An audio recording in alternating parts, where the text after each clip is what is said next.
Oliver, delighted to welcome you to the Green Ginger Club, all the way from Devon, and you must be about the fifth guest that we've had that comes from Devon. But what I was amazed at when we were doing our research is that you also live in Buckland, Monacorum. Yes, that's where I grew up. Yeah, because Jeff Lakeman, who you also know, yes, we've known for longer than Jeff would probably care to admit.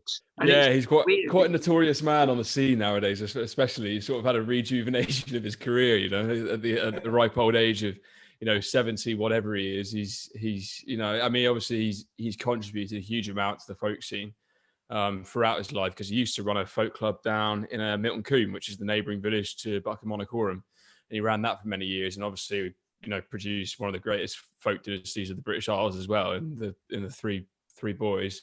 And I'm very friendly with Seth, but Jeff has been a huge influence for me. He really, like, because that village, there's Nick Jones lives there. Obviously Jeff, the Mad Dog McRae guys, they all live around there. I don't know sure if you're aware of them. They're sort of like an Irish punk folk band, I guess you'd call them. And they're fantastic because they've got a lot of traditional players in there as well. And so you just got this amazing hub of elite folk players, if you like. And I was super lucky to be able to sit down in the pub in the Drake Manor and play with those guys when I started playing folk music as a teenager. Without those guys, I certainly wouldn't be anywhere near where I'm playing at the moment.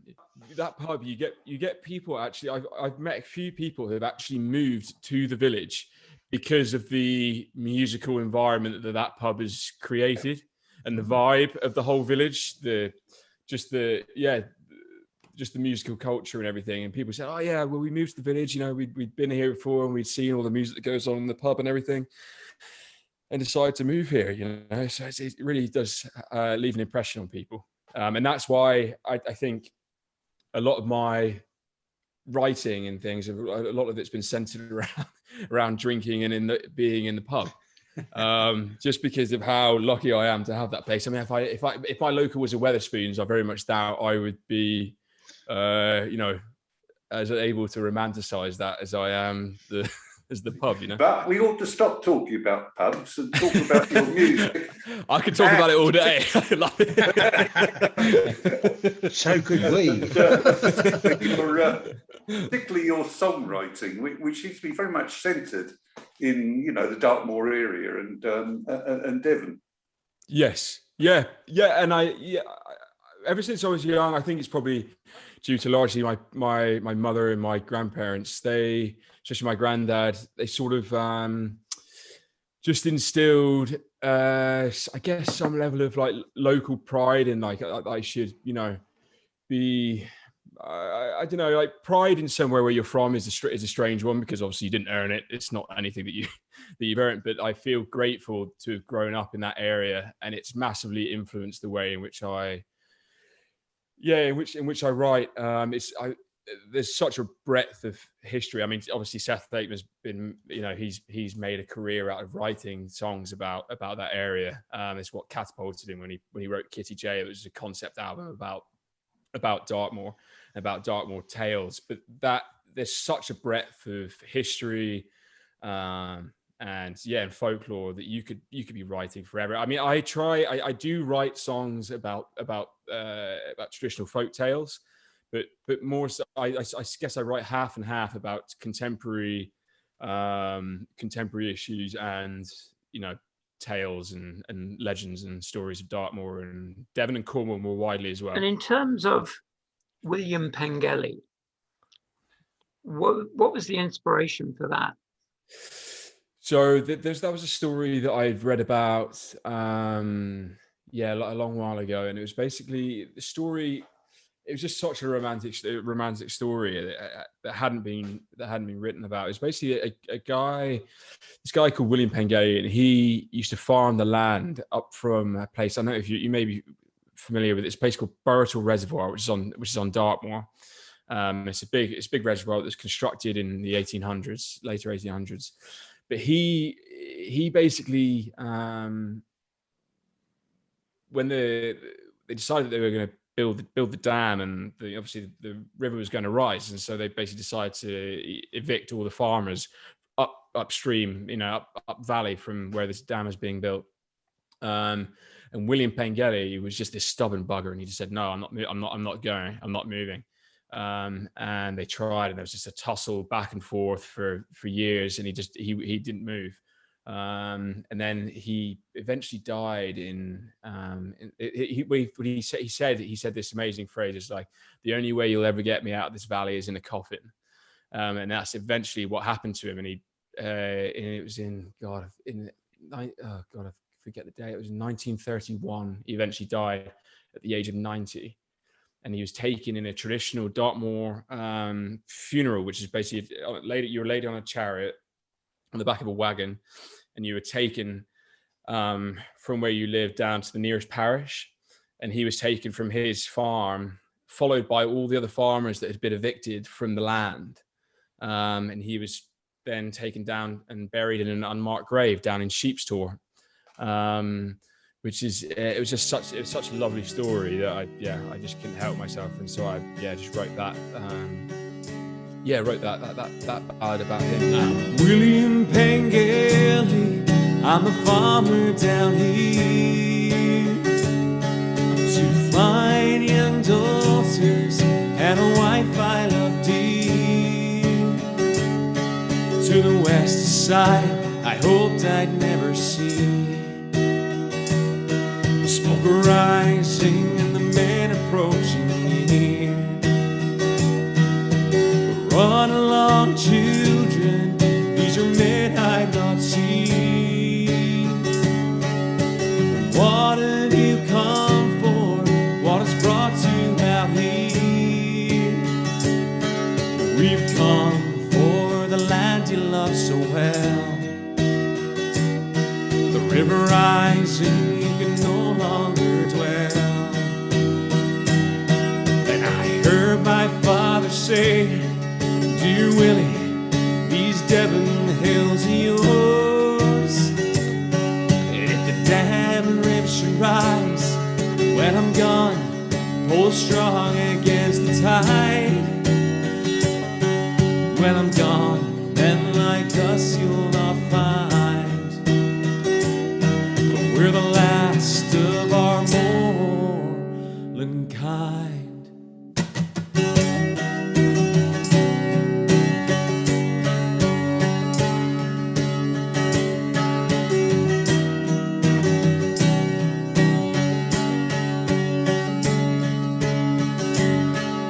The river was rising and the farmers they flee. They turned to me and shouts, "You're a madman, Pengelly." But I remembered the words my father said, "I'll never leave here alive or dead." And I heard my father say, "Dear Willie, these Devon hills are yours. And if the dam and river should rise, when I'm gone, pull strong against the tide. When I'm gone, men like us you'll not find. We're the last of our moorland kind."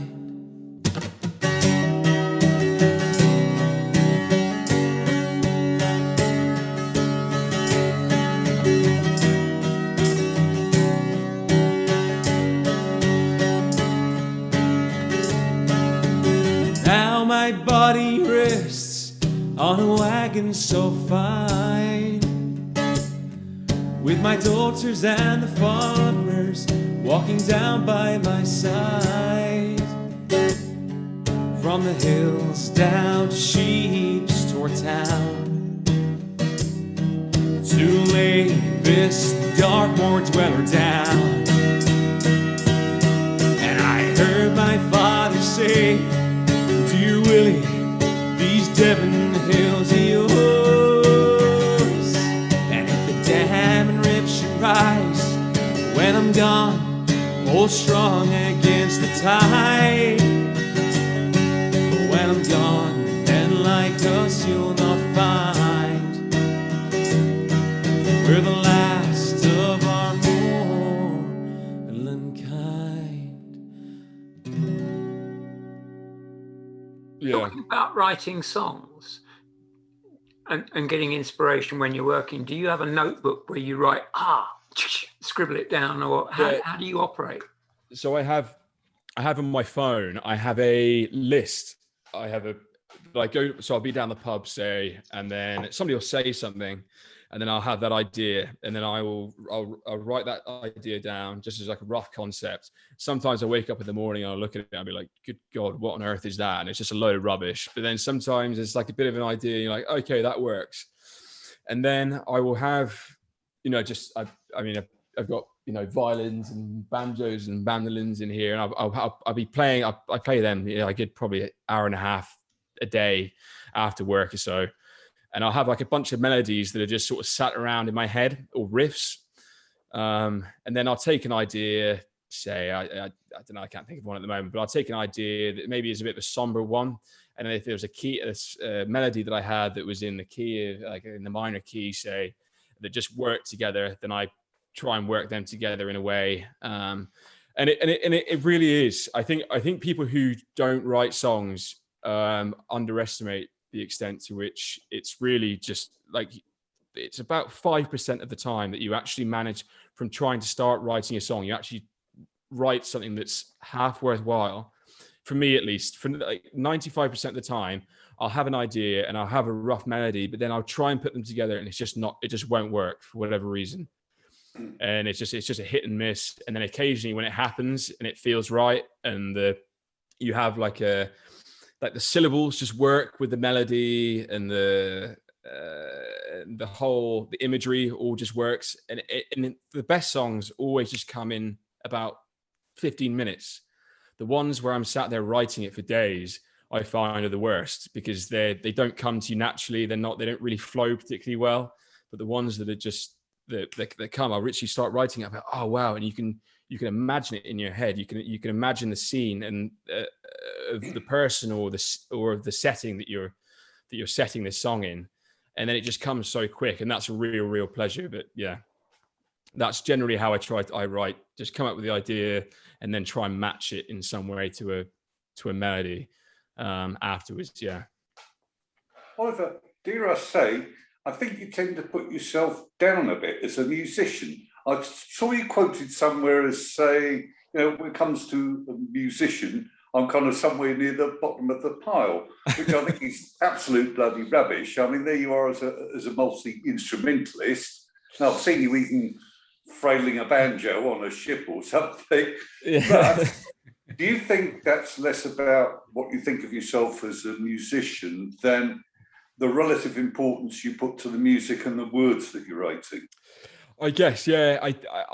I more sort of see myself more as like a proponent of West Country issues, I guess, and West Country stories, because I compare.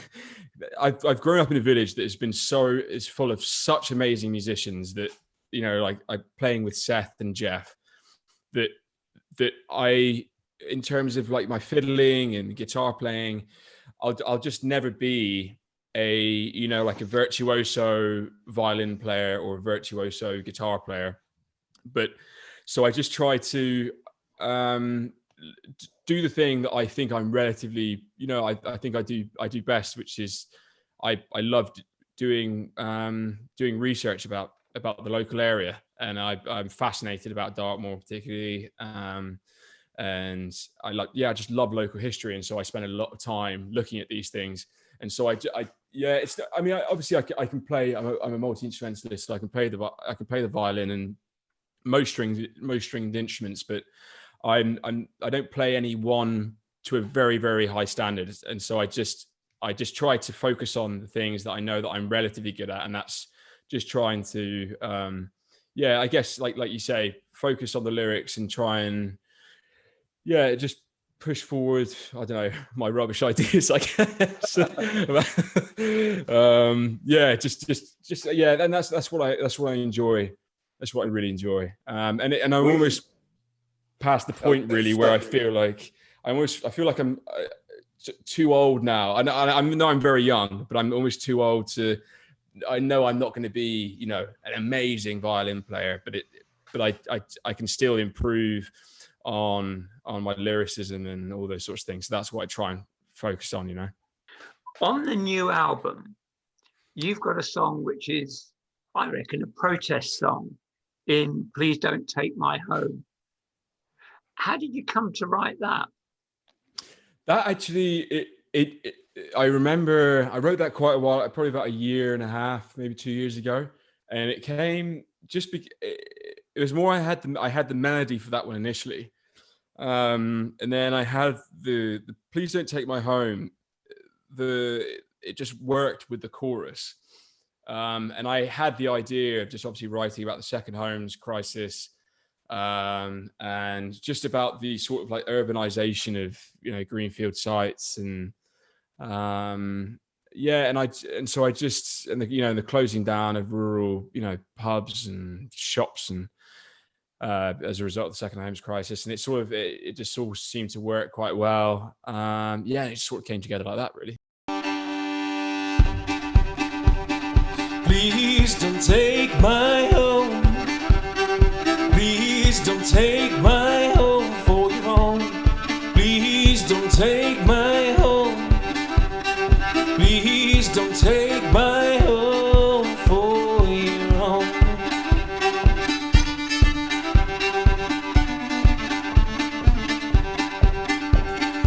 Here comes the government legislation.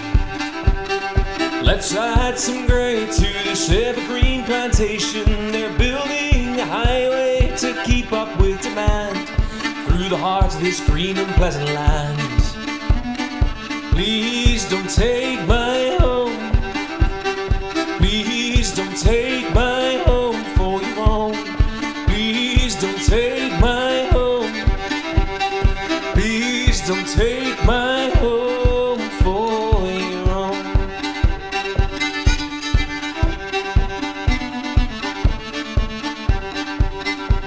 And all the pubs are closing down. Instead of co-op, whether spoon or triple crown, a landlord trading hope, well, both of them have died. He looks at his balance sheet and cries. Please don't take my home. Please don't take my home for your own. Please don't take my home. Please don't take my home for your own.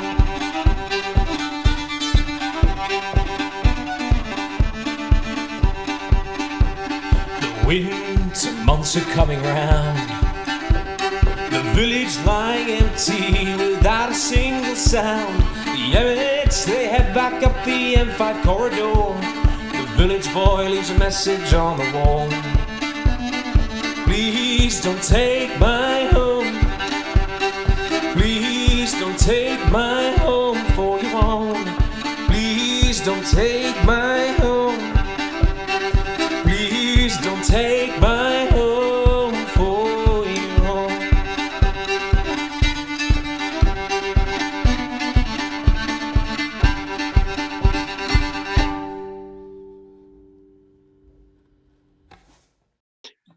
Now, the other song that you're going to do off your new album is It'll Be All Right. Tell us about what was the inspiration behind that? So that was I actually had a bit of a rough time a couple of years ago. Just almost made things worse for myself. I worked myself into a bit of a state of depression, to be honest. And I started feeling a little bit better.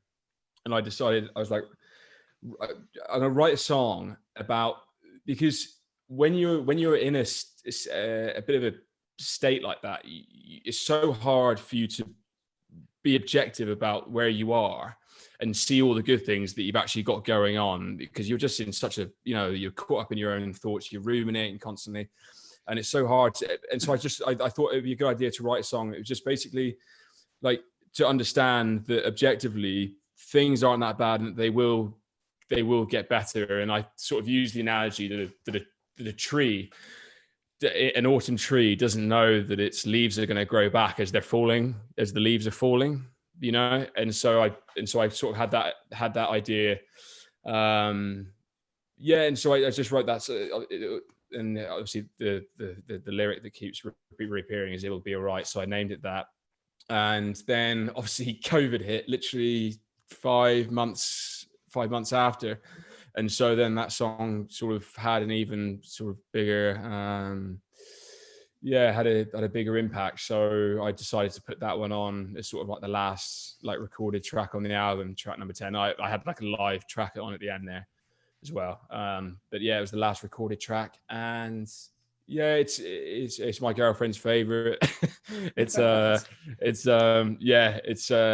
and it's just, it's a bit more of a sort of a sentimental one, because a lot of the other ones are all sort of very geographically based, or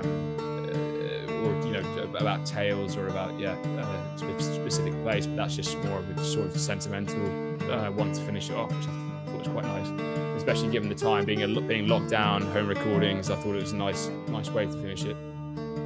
There's a lonely field just beyond the trees that me and your mother have seen.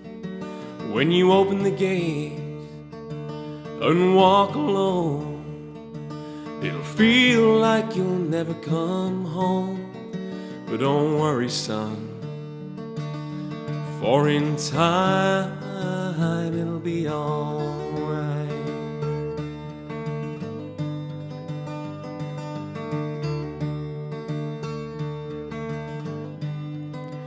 There will be times when the mist remains and you can't seem to find your way. But look at me, you're weathered all dad. I know you think that he's a silly old fool, but trust me, son, for in time it'll be alright.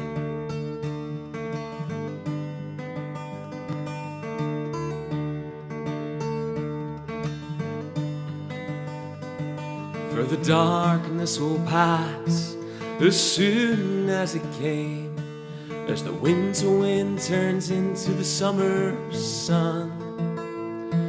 Think on the autumn tree, it knows not of spring, as the leaves around her fall like the ebbing sea. So don't worry, son, for in time it'll be alright.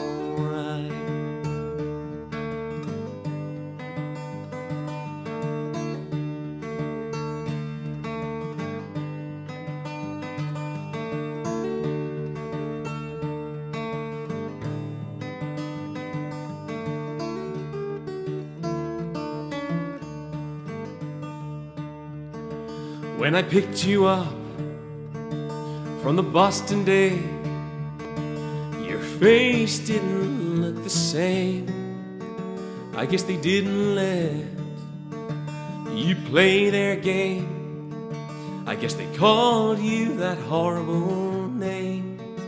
But forget it, son, for in time it'll be alright.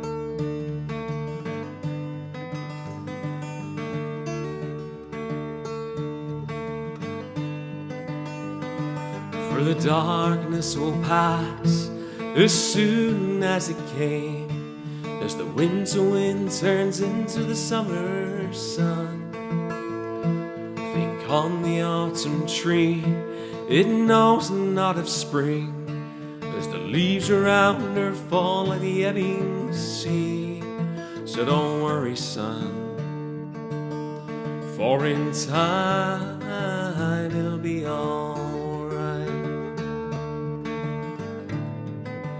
It'll be alright. it'll be alright.